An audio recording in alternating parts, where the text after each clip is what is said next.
तुर्की और पाकिस्तान की साजिशों के जवाब में भारत ने ऐसा दांव चला कि दोनों देशों में हड़कंप मच गया। इस बार भारत सिर्फ तुर्की को नहीं बल्कि पाकिस्तान को भी कड़ा संदेश दे रहा है। दरअसल 31 मार्च से 13 अप्रैल तक ग्रीस में आईएनआईओचोस 2025 नाम की एक बड़ी मल्टीनेशनल एयरफोर्स एक्सरसाइज हो रही है। से एक मुल्क है चाइना का जो अब व्यू, ये जो कम्युनिस्ट पार्टी का व्यू आया, इसकी भी देखें एक तारीख है। सेकेंड वर्ल्ड वॉर थी, इसमें चीन ने वेस्टर्न पावर्स का साथ दिया था इंपीरियलिज्म के कायदे आजम ने 2 दफ़ा डेलीगेशंस भेजे कम्युनिस्ट पार्टी के पास। यूरोपियंस कहते हैं और अमेरिकन कहते हैं कि जी जो हमारा डेमोक्रेसी का तरीका है बस वही होगा तो अच्छा है, वरना सारे जो है वो बेकार है। भारत ने चुपचाप अपनी एयरफोर्स को एक्टिव कर दिया और जब दुनिया को इसकी खबर लगी तब तक बहुत देर हो चुकी थी। जेट्स से होगा। अब यह पाकिस्तान के लिए चिंता की सबसे बड़ी बात है क्योंकि पाकिस्तान की एयरफोर्स की रीड F-16 फाइटर जेट्स हैं। भारत को अब इन जेट्स के खिलाफ असली युद्धाभ्यास का मौका मिलेगा। नमस्कार, आप सभी का स्वागत है रियल भारत टीवी में। आज की लेटेस्ट खबर के बारे में बात करते हैं। जैसा कि आप सभी ने इंट्रो में देखा और आप सभी जानते भी हो कि कैसे पाकिस्तान और तुर्की जो है वो खिलाफ करते हैं भारत का, उसके खिलाफ साजिशें करते हैं। तो इस बार भी भारत ने बहुत ही जमकर पलटकर वार दिया है तुर्की और पाकिस्तान को। भारत ने भी छुप करके पाकिस्तान और तुर्की के लिए जो है भारत ने अपनी एयरफोर्स को एक्टिव कर दिया है। ये सुनकर के पाकिस्तान और तुर्की के बीच में एकदम हड़कंप सा छा गया है। पाकिस्तान के लोग तो काफ़ी ज़्यादा डरे हुए हैं।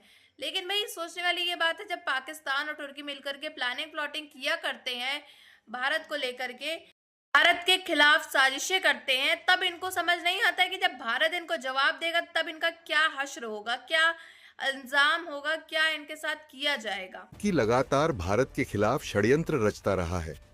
उसने कश्मीर मुद्दे पर पाकिस्तान का साथ दिया, यूएन में भारत के खिलाफ बयान दिए और आतंकवादियों को समर्थन दिया। लेकिन अब तुर्की की हालत खुद खराब है। तुर्की के राष्ट्रपति रजब तैयब अर्दोगन के खिलाफ जबरदस्त विरोध प्रदर्शन हो रहे हैं। लाखों लोग सड़कों पर उतर आए हैं और अर्दोगन से इस्तीफे की मांग कर रहे हैं।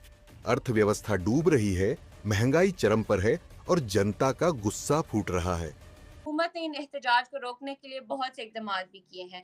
हुकूमत ने इन एहतजाज को गैर कानूनी करार देते हुए उन पर पाबंदी लगाई है उन पर पाबंदी लगाई है और कहा है कि अपोजिशन के रहनुमा जो हैं उन लोगों को सड़कों पर आने की जो कॉल्स दे रहे हैं उन्हें गैर जिम्मेदाराना करार दिया है। इन सब के बारे में हम तफसील से बात करेंगे डॉक्टर कमर शीमा साहब से। तो जी डॉक्टर साहब, जैसे कि हमने देखा कि इस्तांबुल के मेयर की जो गिरफ्तारी है उसके बाद भारतीय पायलट्स अब सीखेंगे कि F-16 की ताकत और कमजोरियां क्या हैं। जब भारतीय सुखोई 30 AMKI इन F-16 से आमने सामने होंगे तब भारतीय पायलट्स को असली युद्ध जैसी परिस्थितियों में ट्रेनिंग मिलेगी। इलेक्शंस हैं, local elections, local body elections हैं। देखिए, सबसे पहले तो अंडरस्टैंड करना पड़ेगा कि इस्तांबुल जो है वो क्यों इम्पोर्टेंट है। क्यों इस्तांबुल के हवाले से तुर्की के जो प्रेसिडेंट है तैयब उर्दुगान बड़े सीरियस हैं। आपको पता है कि बैक इन 1994 टू 1998 जो है उर्दुगान साहब मेयर रहे हैं इस्तांबुल के, और वो खुद भी कहते हैं कि whoever wins Istanbul wins Turkey. So ये जो चीज है कि वो उन्होंने एक अपनी जो सारी की सारी जो पॉलिटिकल आइडेंटिटी की नीतियों का जवाब दिया, पाकिस्तान को F-16 के खिलाफ मुकाबले की तैयारी का संकेत दिया और आने वाले समय में भारत की यही रणनीति हमारे दुश्मनों को लगातार घेरती रहेगी। है इस्तांबुल में, और वाकई इस्तांबुल एक इंटरनेशनल सिटी है। सो एक इकोनॉमिक पावर हाउस है टर्की का। और आपको मजे की बात बताऊं, 1/3 जो कंट्री की जीडीपी है वो इस्तांबुल में है, यहीं पे जनरेट होती है। सो मेजर इंफ्रास्ट्रक्चर वहां पे है, बजट वहां पे है, रियल एस्टेट के बड़े कॉन्ट्रैक्ट वहां होते हैं, बड़ी म्यूनिसिपल के सोर्सेज हैं, मतलब फुल यूरोपियन स्टाइल एक जगह है।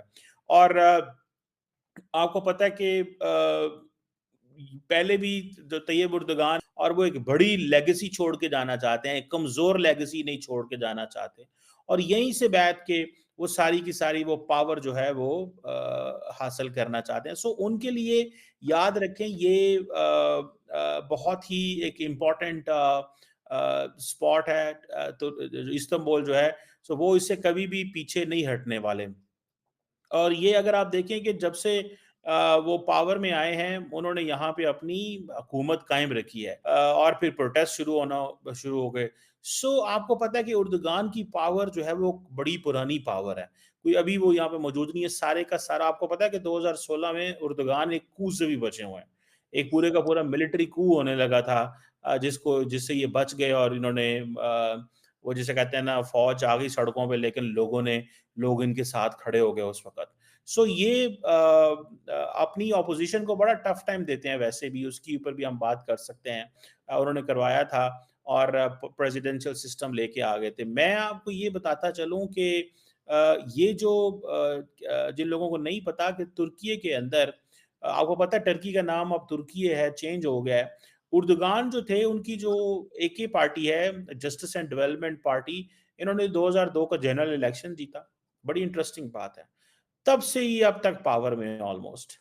और जिसे आप कह लें कि ये जिसे कहते हैं पूरी की पूरी सेंट्रलाइज्ड कंट्रोल रखा है। इवन कि जुडिशरी के ऊपर भी कंट्रोल रखा हुआ है। और जजेस हों, हर तबका जो फिक्र है उसके ऊपर कंट्रोल है। मीडिया के ऊपर उनका कंट्रोल है। कहा जाता है कि जो 90% टर्किश मीडिया है वो प्रो गवर्नमेंट है, जिसको बिजनेस ग्रुप्स जो कि उर्दुगान के लॉयल हैं वो कंट्रोल करते हैं। और जो इंडिपेंडेंट आउटलेट्स हैं उनके लिए बड़े मसले मसाइल रहते हैं, उनको बंद कर दिया जाता है, लोगों को जेल में डाल दिया जाता है, उनको जो नेशनलिज्म की बात करते हैं, अपने आप को इस्लाम को प्रोटेक्ट करने वाले बात करते हैं, एक वो यूरोप का हिस्सा भी बनना चाहते हैं, नेटो का हिस्सा भी हैं, एंटी वेस्ट भी एक वो करते हैं, और फिर जो ऑटोमन एम्पायर है उसकी लेगेसी को भी बार बार इन्वोक करते हैं, रिलीजन और सियासत, मजहब और सियासत को भी जोड़ते हैं। और जिसे वो कहते हैं ना, उन्होंने अपनी सोसाइटी को भी सही तरह डिवाइड किया हुआ है, secular versus religious, nationalist versus foreign. कहा जा रहा है कि जी बहुत सारी डिस्क्रिपेंसीज हैं वोट काउंट के अंदर, और ये भी कहा जा रहा है कि जो रूलिंग पार्टी है उन्होंने इंटरफेयर किया है। फिर इसी तरह पब्लिक के अंदर भी कहा जा रहा है एक फ्रस्ट्रेशन है। और ये जो इनको एक थोड़ा सा एक वो जिसे कहते हैं ना, उर्दुगान को एक ग्लोबल लीडर और आलम इस्लाम मुस्लिम उम्मा का लीडर बनने का भी शौक है। जैसे फॉर एग्जांपल अगर आपको याद हो, थोड़े दिन पहले क्या नाम है उसका, अमरीकी जो वो बड़े एक्टिव हैं, उन्होंने अपनी फिefdom क्रिएट की। 2-3 पोल्स ऑफ पावर है ना मुस्लिम दुनिया के अंदर, एक अरब्स हैं, सऊदी अरब है, ईरान अलहदा है, टर्की अलहदा है। और आपको पता है पाकिस्तान जैसे मुल्कों को अक्सर बड़ा मसला रहता है कि सऊदी अरब के साथ जाना है, टर्की के साथ जाना है, ईरान के साथ जाना है, क्या करना है, हमें हर तरफ से खींचा जाता है। और फिर हमारी अवाम जो है उसके लिंकेजेस मौजूद हैं, और हमारी जो है वो तुर्की के अंदर बड़ी रिस्पेक्ट की जाती है, माजी के अंदर तो की जाती थी, अब मुझे पता नहीं।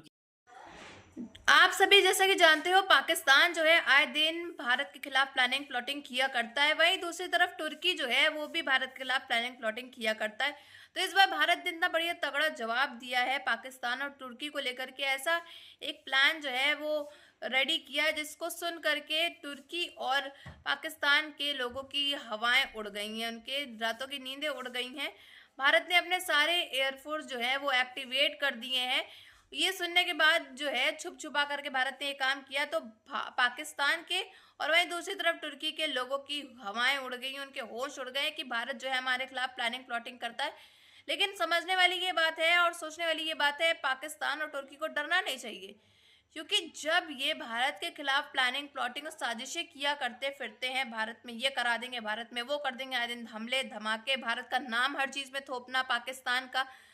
और तुर्की के एर्डोगन की तो भाई वापसी होने वाली है, ऐसा सुनने में खबरें भी आ रही हैं। आप सभी जानते हैं इस समय तुर्की की काफ़ी खबरें सामने आ रही है एर्डोगन को लेकर के।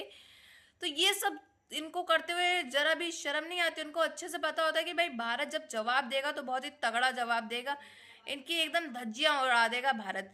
लेकिन फिर भी ये इनके खिलाफ जो है प्लानिंग प्लॉटिंग किया करते हैं। अब भारत ने भी इनको तगड़ा जवाब दे दिया, इनके लिए अच्छे से साजिश कर ली है, इनको अच्छे से इनकी बैंड बजाने के लिए। तो अब बताइए, क्या ये भारत जो ये कर रहा है ये सही कर रहा है कि नहीं कर रहा है? भारत जो है मेरे अकॉर्डिंग ये काम जो कर रहा है, जो एफ फाइटर जेट्स जो है उस भारत ने एक्टिवेट करा दिए हैं पाकिस्तान और तुर्की को जवाब देने के लिए। जो ये लोग आतंकवाद और ये हड़कंप करते रहते हैं भारत के अंदर उसको लेकर के, तो मेरे अकॉर्डिंग तो भारत जो ये काम कर रहा है वो बिल्कुल सही कर रहा है। लेकिन अपनी राय कमेंट बॉक्स में ज़रूर बताइएगा। अगर आपको हमारी वीडियो अच्छी लगी हो तो like, share and comment and subscribe please.